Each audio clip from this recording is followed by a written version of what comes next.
దూరడానికి కూడా చోటు లేకుండా కట్టుకోగలుగుతాను నేనని ఆ సభలో మధ్యంలో తానే స్వయంగా స్తంభాన్ని కట్టి దగ్గరుండి కట్టించాడు. ఎక్కడ మధ్యలో ఒక గాలి కూడా చొరటానికి అవకాశం లేకుండా ఉండేట్టుగా స్తంభం కట్టాడు.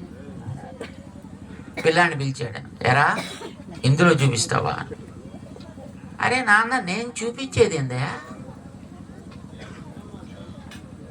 ఏమంటే మీరు సూర్యుడిని చూసారా? సూర్యుని చూసారా లేదా? మాకు చూపించగలరా మీరు? ఎవరైనా చూడొచ్చు. చూపించేది ఏందా? అలా పక్కకు వచ్చి చూడు, అక్కడ నీకే కనిపిస్తుంది. ఒకళ్ళు చూపించేది ఏమిటి? పైన ఆకాశాలు ఎప్పుడు కనిపిస్తుండేవాడికి.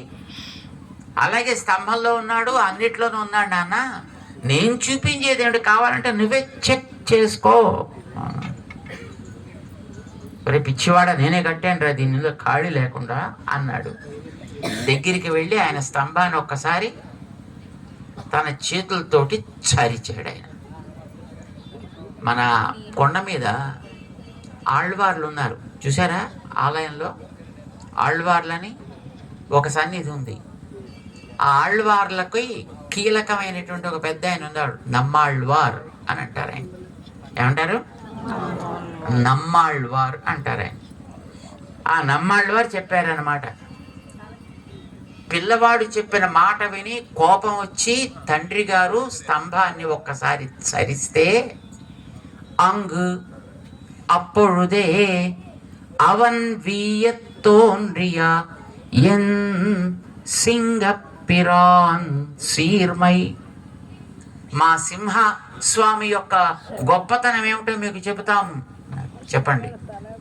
అంగు అక్కడి నుంచి, అప్పుడుదే అప్పుడే, అవన్ వీయత్తోన్రియా ఆ చరిచిన వాడి యొక్క గుండెలన్నీ కరిగిపోయేటట్టుగా ఆవిర్భవించను.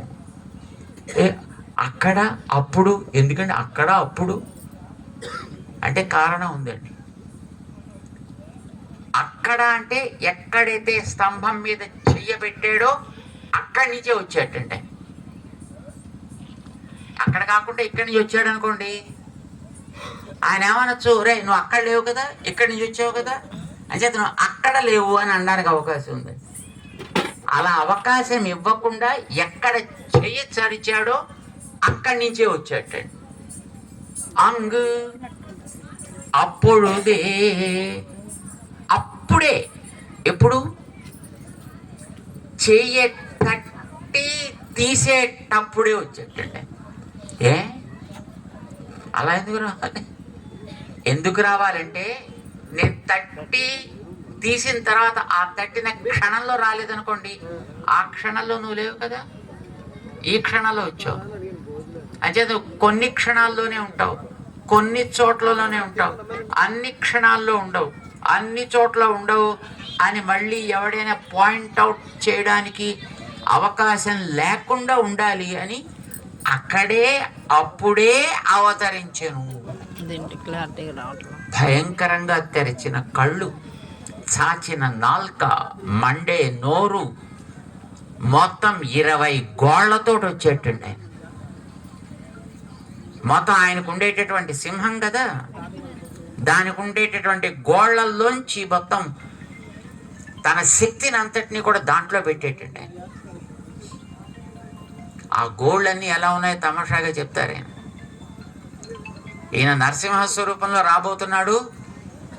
ఆ హిరణ్యకశ్యపుడు దురహంకార మదంతో బాగా ఊరి ఉన్నాడు కనుక వాణ్ణి మేమే తింటామని ప్రతి గోరు కూడా అది ఉవ్వూతలు ఒక ఉవ్విళ్ళు ఊరుతోంది ప్రతి గోరు.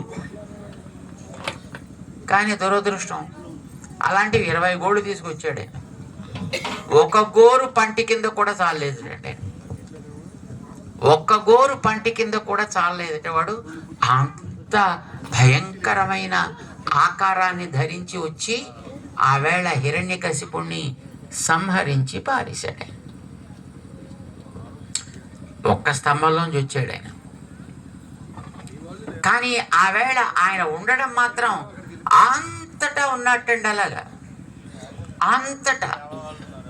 ఎందుకని ఏమో వీడు ఎక్కడ చూపడుచో ఎప్పుడే చూడమని అడుగుతాడు, ఎక్కడ చూపించమని అడుగుతాడు, ఇక్కడ అడుగుతాడా, అక్కడ అడుగుతాడా, అక్కడ అడుగుతాడా, ఇక్కడ అడుగుతాడా, ఎక్కడి నుంచి రాకపోతే అక్కడ లేడు అంటాడేమో అనే భయం ప్రహ్లాదుడికి కలగల, నరసింహస్వామికి కలిగింది. తన ఉనికిని తాను నిరూపించుకోవడం కోసం అంతటా ఉండి ఒక్క స్తంభంలోంచి మాత్రమే బయటకు వచ్చాడు.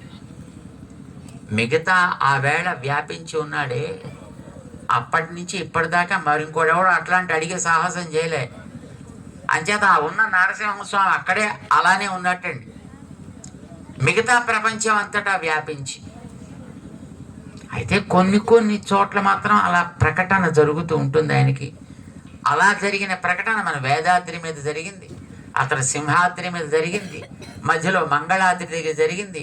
ఇంకా మనం చాలా కిందకి వెళ్ళిపోతే ఆ కదిరి నరసింహస్వామి దాకా ఉండేటటువంటి క్షేత్రాల్లో అంతటా మొత్తం మనకి ఈ సాగర తీరంలో తూర్పు సముద్రానికి ఒడ్డున ఉండేటటువంటి అన్ని ప్రాంతాల్లోనూ నరసింహస్వామి ఉన్నాడు. చూసారా మీరు ఎప్పుడైనా?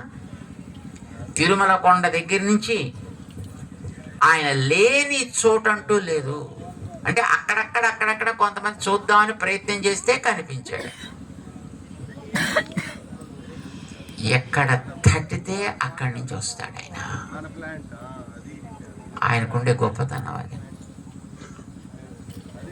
అంచేత దేవుడు ఉన్నాడా, ఉంటే కనిపిస్తాడా, ఎలా ఉంటాడు, ఎక్కడ ఉంటాడు,